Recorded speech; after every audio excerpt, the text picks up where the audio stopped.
கைகள் கட்டப்பட்ட நிலையில தலை இல்லாமல் மனித எலும்புக்கூடு ஒன்று மீட்கப்பட்டிருக்கின்றது. இந்த விடயமானது நடைபெற்ற இடம் வந்து கம்போடியாவில் இல்ல, எங்களுடைய யாழ்ப்பாணம் செம்மணியில தான் இந்த விடயமானது நடைபெற்றிருக்கின்றது. யாழ்ப்பாணம் செம்மணி மனித புதைகுழியில 101வது நாளாக வந்து அகழ்வு பணி வந்து நடைபெற்றிருக்கின்றது. இதுல 515 மனித எலும்புக்கூடுகள் வந்து மீட்கப்பட்டிருக்கின்றன.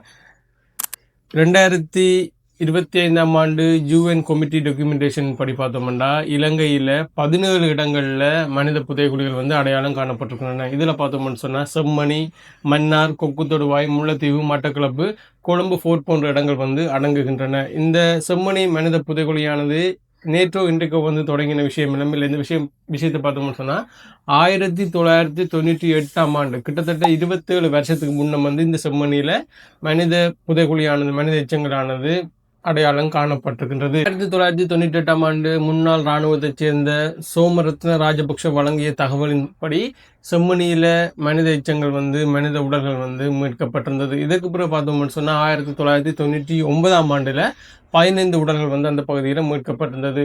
ஒவ்வொரு கட்டமாக அகழ்வு பணிகள் வந்து தொடர்ந்து நடைபெற்று வந்தன. இடையில சிறிது காலம் வந்து அந்த இடத்துல வந்து அகழ்வு பணிகள் வந்து நடைபெறவில்லை. தற்பொழுது நடைபெற்றுக் கொண்டிருக்கிற இந்த அகழ்வு பணியில் மொத்தமாக இதுவரைக்கும் 515 மனித எலும்புக்கூடுகள் வந்து மீட்கப்பட்டிருக்கின்றன. இந்த செம்மணியில் பார்த்தோம்னு சொன்னால் நிறைய எலும்புக்கூடுகள் வந்து சித்திரவதை செய்யப்பட்டு கொல்லப்பட்டதாக வந்து அடையாளம் காணப்பட்டிருக்கிறது. அதாவது மனிதனானது இருந்த நிலையில் வந்து அவருடைய எலும்பு கூட மீட்கப்பட்டிருக்கின்றது, தாடை உடைந்த நிலையில் மீட்கப்பட்டிருக்கின்றது, மண்டையோடுகள் உடைந்த நிலையில் மீட்கப்பட்டிருக்கின்றது, தலை இல்லாமல் எலும்பு கூடானது மீட்கப்பட்டிருக்கின்றது, சிறுவர்களுடைய எலும்பு கூட மீட்கப்பட்டிருக்கின்றன, சிறுவர்களுடைய விளையாட்டு பொருட்கள், பாடசாலை பேக் போன்ற விஷயங்கள் எல்லாம் வந்து மீட்கப்பட்டிருக்கின்றது. இந்த வீடியோட ஆரம்பத்தில் வந்து நான் கம்போடியான்னு சொல்லி ஒரு வார்த்தை சொல்லியிருந்தேன். ஏன்னு நான் கம்போடியான்னு சொல்லியிருந்தேன்டா, இதே மாதிரி கம்போடியாவிலையும் பார்த்தோம்னா கம்போடியாவை ஆட்சி செஞ்ச கம்போடியாவோட பிரைம் மினிஸ்டர் ஒரு கொடூரமான ஒரு அரக்கன் சொல்லலாம். அந்த கொடூரமான அந்த அரக்கன் செஞ்ச வேலை வந்து அந்த ஊரில் அந்த நாட்டு மக்களை வந்து இன அழைப்பு செய்தார். அந்த நாட்டு மக்களை வந்து கொன்று குவித்தார். கம்போடியாவில் பார்த்தோம்னா அவர் ஆட்சி செய்த 4 வருஷத்தில் மட்டுமே கிட்டத்தட்ட 3 மில்லியன் மக்கள் வந்து கொன்று புதைக்கப்பட்டிருக்கிறார்கள், இவராலையும் இவருடைய இராணுவத்தினராலையும். அப்படிப்பட்ட ஒரு கொடூரமான ஒரு அரக்கனுக்கு அந்த இடத்துல வழங்கப்பட்ட தீர்ப்பு என்னன்னு சொல்லி பார்த்தோம்னு சொன்னால் கேட்டு ஆச்சரியப்படுவீங்க. அந்த நபர், அந்த போல்போட்டுன்னு சொல்லப்படுகின்ற அந்த நபர் வந்து கிட்டத்தட்ட 73 வயசு வரைக்கும் எந்த விதமான பிரச்சனையும் இல்லாமல், எந்த விதமான தண்டனையும் இல்லாமல், சகல வசதிகளோடையும் சகல ஆரோக்கியத்தோடையும் நிம்மதியாக சந்தோஷமாக வாழ்ந்து அவருடைய 73வது வயதில் மரணம் அடைஞ்சிருக்கிறார்.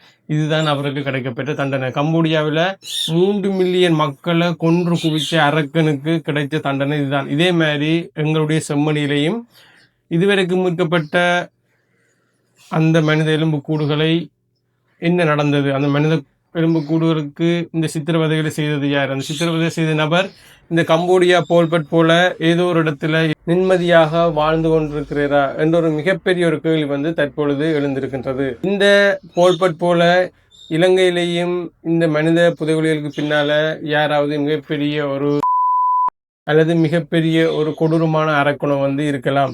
இந்த மக்களுக்கான தீர்வுகள் கிடைக்கப்பெற வேண்டும். இந்த மக்களினுடைய குடும்பங்களுக்கான தீர்வுகள் வந்து கிடைக்கப்பெற வேண்டும். கம்போடியாவில் பார்த்தோம்னு சொன்னால் இப்போ கூட மழை பெய்யும் போது சில இடங்களில் வந்து அந்த மண்கள் வந்து நீரில் அடித்து கொண்டு போகும். அப்படி அடித்து கொண்டு போய்க்க கூட அந்த சில இடங்களில் வந்து மனித எச்சங்கள், மனித எலும்புக்கூடு வந்து தென்படுகின்றன. அந்த மனித எலும்புக்கூடு கூட பார்த்தோம்னு சொன்னால் இந்த போல்போட்டால் கொடூரமாக கொல்லப்பட்ட மக்கள். சரி, இந்த போல்போட் அந்த மக்களை கொண்டு குவிச்சிருக்கிறேன்னு சொல்லி பார்த்தோம்னா வேறொரு ரீசனும் இல்லை. போல்போட் வந்து தன்னுடைய ஆட்சிக்கு எதிராக இந்த மக்கள் கிளந்து எழுகிறார்கள், இந்த மக்களை வந்து கொன்று குவிக்க வேண்டும்னு சொல்லி ஒரு நோக்கத்துக்காக, அதாவது இவருடைய கம்யூனிஸ்ட் ஆட்சி முறைக்கு எதிராக அந்த நாட்டில் மக்கள் கிளந்து எழுந்தார்கள், அந்த நாட்டு மக்கள் வந்து எதிர்த்தார்கள். அதனால அந்த நாட்டில் இருக்க படித்த மக்கள், அந்த நாட்டில் இருக்கிற ஸ்கூல்ஸ் எல்லாத்தையும் வந்து இல்லாமாக்குங்க, அந்த நாட்டில் இருந்து படித்த மக்களை எல்லாம் வந்து கொன்று குவிச்சார், அந்த நாட்டில் இருக்கிற புத்தகங்களை வந்து எரிச்சு, அந்த நாட்டில் ஸ்கூலுக்கு போறாக்களை வந்து கொன்று குவிச்சார், கண்ணாடி போட்டாக்களை எல்லாம் வந்து கொன்று குவிச்சிருக்கு. அந்த அளவுக்கு வந்து ஒரு முட்டாள்தனமான வேலையை வந்து அந்த போல்பட் வந்து செஞ்சிருக்கு. ஏன் கண்ணாடி போட்டாக்களை கொண்டிருக்கிறேன்னு சொன்னால், கண்ணாடி போடுறது அந்த காலத்தில் கண்ணாடி போடுறது புத்தகம் வாசிக்கிறதுக்காக. புத்தகம் வாசிச்சாங்கன்னு சொன்னால் அவங்களுடைய மூளை வளரும், சிந்தனை ஆற்றல் அதிகரிக்கும்ன்றதுனால அவர்கள் தனக்கு எதிராக வருவார்கள், தன்னை எதிர்த்து கேள்வி கேட்பார்கள் என்ற நோக்கத்துக்காக அந்த கண்ணாடி போட்ட மக்களை எல்லாம் வந்து போல்பட் வந்து கொன்று குவிச்சிருக்கிறார். கிட்டத்தட்ட அவருடைய 4 வருஷம் அந்த ஆட்சி காலத்தில் கிட்டத்தட்ட 3 மில்லியன் மக்களை வந்து கொடூரமாக சித்திரவதை செய்து கொன்று குவிச்சிருக்கிறார்.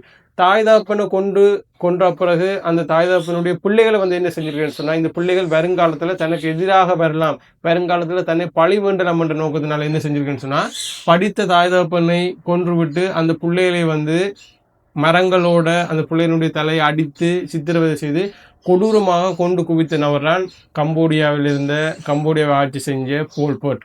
இதே மாதிரி தற்பொழுது பார்த்தோம்னு சொன்னால் செம்மணியில இவ்வளோ நாளாக நடந்த அகழ்வுப்பணி நடந்த இடத்தை விட்டு வேறு 2 இடங்களில் வந்து தோண்டி இருக்கிறார்கள், அகழ்வுப்பணி வந்து மேற்கொண்டிருக்கிறார்கள். அதில் பார்த்தோம்னு சொன்னால் ஒரு இடத்துல மனித எச்சங்கள் வந்து மீட்கப்பட்டிருக்கின்றன. இதே மாதிரி யாழ்ப்பாணத்தில் செம்மணி போல இன்னும் எத்தனை இடங்களில் வந்து தோண்டும் போது மனித எச்சங்கள் வந்து மனித எலும்புக்கூடுகள் வந்து மீட்கப்பட போகின்றன. அந்த மனித எலும்புக்கூடுகளுக்கான தீர்வுகள் என்ன, அந்த மனித எலும்புக்கூடுகளை வந்து அந்த மனிதர்களை வந்து கொன்றது யார், அந்த மனிதர்கள் அந்த நிலைக்கு தள்ளியது யார் என்று மிகப்பெரிய கேள்வி வந்து தற்பொழுது கேட்க தோணுகின்றது. செம்மணி மனித புதைகுழி தொடர்பான உங்களோட கருத்துக்களை வந்து கமெண்ட் செக்ஷனில் பதிவு செய்யுங்க. முடிஞ்ச அளவுக்கு இந்த வீடியோவை உங்களோட ஃப்ரெண்ட்ஸுக்கு ஷேர் பண்ணுங்க. இந்த கம்போடியா போல்போட் பற்றி மேலதிகமான விஷயம் உங்களுக்கு தெரிஞ்சுக்கணும்னு சொன்னால் அதை பற்றி ஏற்கனவே வந்து நான் ஒரு வீடியோ வந்து டீட்டெயிலாக போட்டிருக்கிறேன். டிஸ்கிரிப்ஷனில் லிங்க் போடுறேன்னு பார்க்காதாக்கள் அந்த வீடியோ வந்து பாருங்கள். இன்னொரு வீடியோவில் உங்களை சந்திக்கிறேன். நன்றி.